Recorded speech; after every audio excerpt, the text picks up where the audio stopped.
Greetings, Questers. I'm here to show off the brand new role dialogue that is currently my work in progress, and a lot of the underlying systems that go with it. So what I've done is I've overhauled some of the user interface because I'm trying to improve the UI to really kind of match up to essentially what you'd expect from like a AAA studio in terms of just raw, really good looking interfaces that make it easy to do what you're trying to do. And so with that, the new role dialogue is a much cleaner view of all the things that you're trying to accomplish with any given role. And this is kind of the basis of the entire action system that exists in Questline. And it lets you really kind of compound really complex roles with a lot of different effects and things that are going to happen over a period of time. To include, it's just as simple as I want to roll a d20. It's that simple. I click the button, I get my die, and that's it. But maybe you want to do something more. Maybe you want to make an attack. And so we can just come in here, do that. We can maybe say they have an advantage on the attack. We're going to add in a couple of pieces. Things like we're going to add in the ability score and maybe the proficiency, and we can quickly set them. So we'll say it's going to be strength-based, full proficiency, and then I can go to the details. Maybe I can add in a description. Maybe I could even add in a range, and that range could be, 5 feet.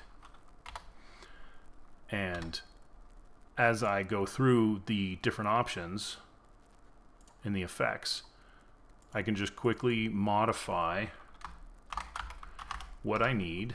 Right click to remove this, add a new die, and you can see our new dice picker, which is much cleaner and easier to read.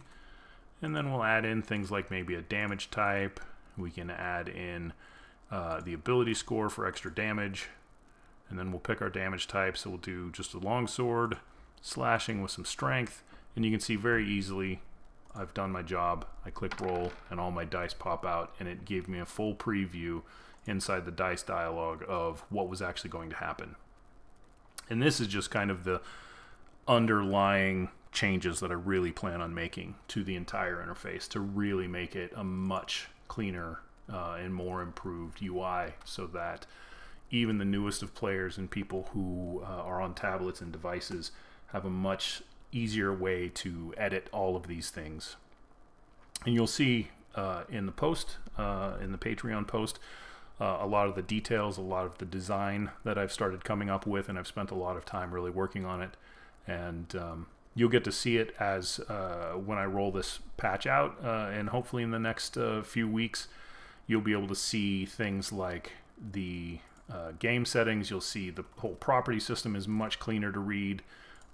You'll be able to see that on all the property sheets, whether it's one character or the next, whether it's in the game type editor or in the map settings, all that kind of stuff. I'm going to continually improve this kind of stuff, and I'm going to reduce some of the stress points and the pain points that everybody runs into, so that as time goes on, this is just going to become a much easier tool to use.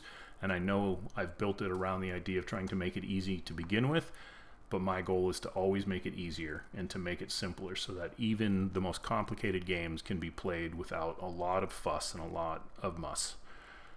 But I really appreciate you, and thank you for stopping by, and keep questing.